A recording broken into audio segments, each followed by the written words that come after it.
Hi everyone, Keith Arkenberg Farms. It is now first week of April, which means it's really time to start moving on this farm and kind of see where we're at with what's going on. I'm potting up, getting fields planted, working in the greenhouses.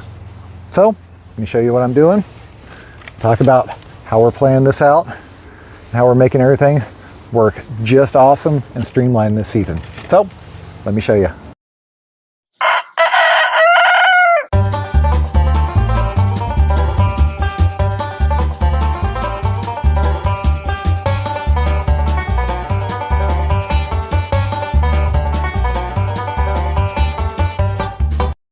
Now this season, I've been super diligent about staying ahead in the time of the season when there's really not that much going on. I streamlined our farm plan to reduce things that I don't think really make all that much money. And since we're not doing a CSA, really, honestly, for me, aren't worth doing because they don't make money. I've got a decent amount of stuff in the field. We'll go take a look at here in a second. And a pretty good happening here in the greenhouse. Right now, got our tomato plants. So you can see, not root bound at all, just about perfect. They're getting a little purple tinge underneath them. Means they've got a phosphorus deficiency, which that's what happens when they're in 100 cell flat for a month. But now it's time to start moving them over. I'm putting them into break apart pots for the field. There's 24 of these in each of these trays. I've used these for a couple years now. They're pretty good. I bought a huge box of them, so I'll probably be using them for quite a few more years as well. That's pretty simple. Fill it with potting soil, stick my finger in, open up the hole, push it down. But back to the planting part. You've seen the past videos. We really did a lot on planting this year. Really focused in on it, really honed in on it. Used our 9 seasons of experience to actually make an actual logical, congruent farm plan, which I have not done actually in years, because in years past, it's kind of pointless because no matter what, it always changed.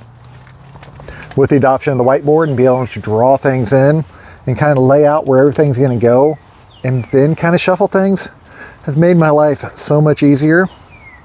Also gotten to the point where I know when to actually start all my transplants, so be ready to go in the field. Granted, we've had a couple really cold snaps here and there and massive amounts of wind, which I'm still waiting for the wind to die down to actually get out there and plant my broccoli, cauliflower, and cabbage. Because last year when I planted out, when it was this windy out, they got snapped off because they just got blown to heck with 30 to 50 mile per hour winds. So pot it up and stick them back over here, and then we'll go take a walk on the farm and show you what's going on and how we're doing it. And don't forget, head over to arkenbergfarms.com, scroll down near the bottom. We've got the Market Gardening Farm School and Digital Tools and Training. This is where you can join the Market Gardening Farm School, sign up for seed time for free, request consulting, and purchase a bunch of other spreadsheets and tools for your farm. Go check it out. And don't forget to head over to our Amazon influencer store, amazon.com/shop/farmerkeith, for all the products we use on our farm that are easily available on Amazon. We have them categorized into the different categories of supplies that you will need on your farm. And these are the ones that we use and order for our farm. By purchasing through here, it helps support the content we create. Went ahead and moved everything on the propagation area. They've been underneath grow racks, grow lights. They get to a point where they almost get too tall in there, and I don't want to adjust the shelves, and they do so much better outside. We had a really good warm early spring, basically, which is our fault spring because it gets cold again just like it is now and rainy. But things are really doing well out here. We got trays of broccoli and cauliflower and cabbage, all of our tomatoes, eggplants, peppers, getting those all potted up. And I actually took some raspberries that were coming up and moved them back over here, which I actually hope to sell at the first farmer's market. All in all, everything's running good in here. We're going to continue with our lettuce routine like usual. and then all this stuff will be flushed out, and I can all but shut this thing down for most of the season, other than the couple trays of lettuce I'm going to have continuously in here. Once the summer actually kicks back up and I want to start planting for fall, this thing will start back up again, but I won't have to maintain it as I always have. And that's one of the efficiencies I'm really trying to get nailed down this year, is not have areas of use that I'm not using continuously. The next is our overwinter production. By overwintering these, which these are all planted in October, it enables us to have a product really early in the season when nobody else has it. We've got our onions here, our garlic all the way down this bed, and then our overwinter spinach trial here. Believe it or not, this is 30 foot of bed. We have gotten 5 cuttings off of this for a total of almost 100 pounds of overwinter spinach, and we've got another cut in here. 3 different trials I did, 3 different varieties. The one on the end is the only one that started to bolt, but the rest is just doing beautiful this winter. Next are our overwinter carrots. They're just starting to raise up and get the tops going on them. They're looking really nice.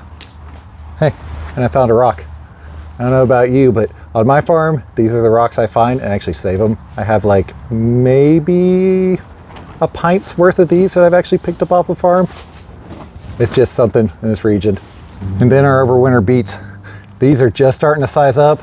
Right now I'm finding them about golf ball and a little bigger.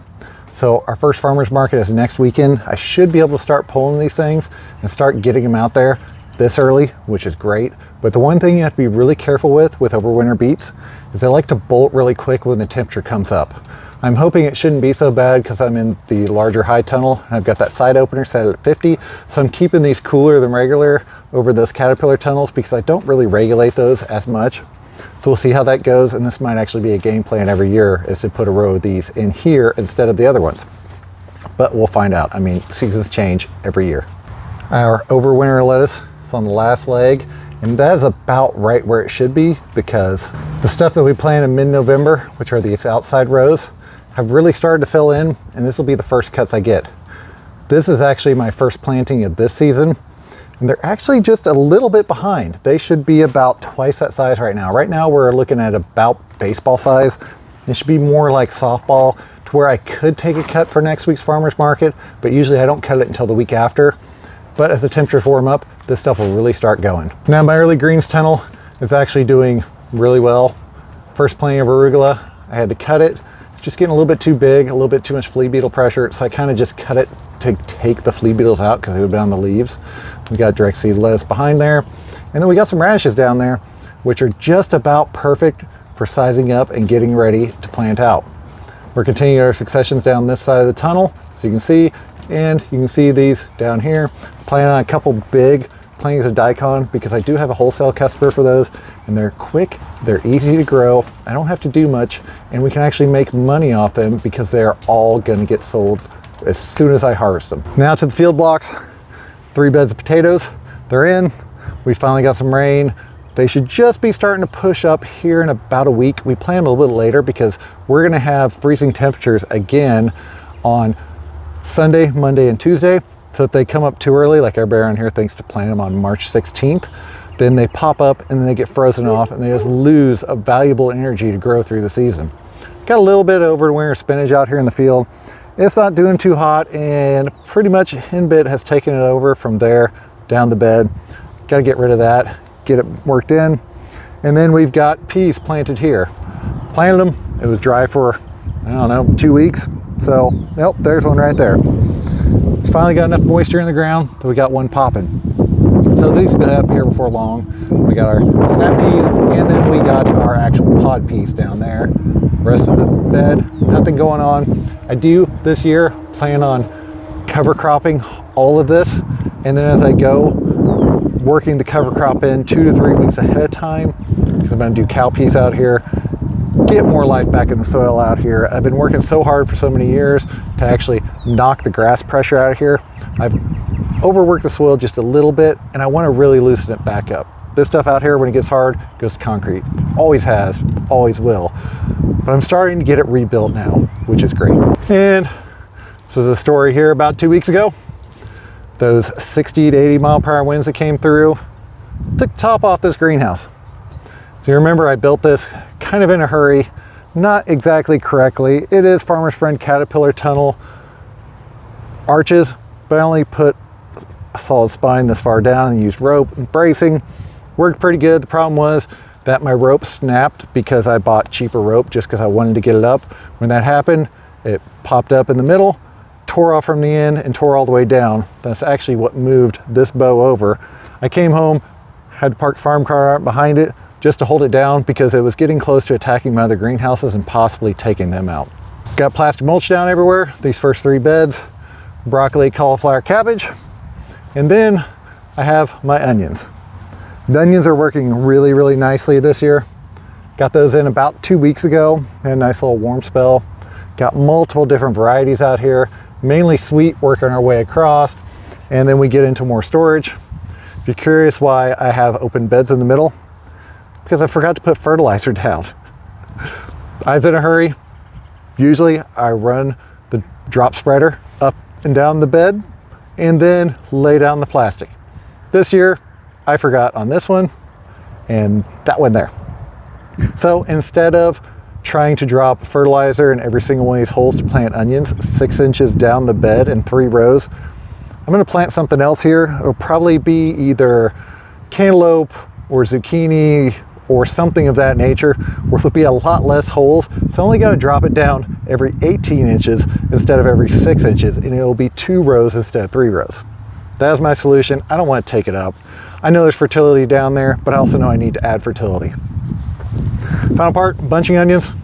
Got those in nice and early. They do great. Don't have to worry about any of this stuff during the freeze. It's all cold hardy. Nothing to worry about. Same thing with broccoli and cauliflower and cabbage beds. Those can withstand a light freeze like they're going to get. The problem is it's been so windy I didn't want to plant them. Now it's not windy, but it rained and it's muddier than heck out here and I don't feel like doing it right now. I mean, shooting this on Friday, gonna be coming out tomorrow on Saturday, so maybe I'll do it tomorrow, maybe I won't, maybe I'll wait until after it freezes and we're done. Who knows?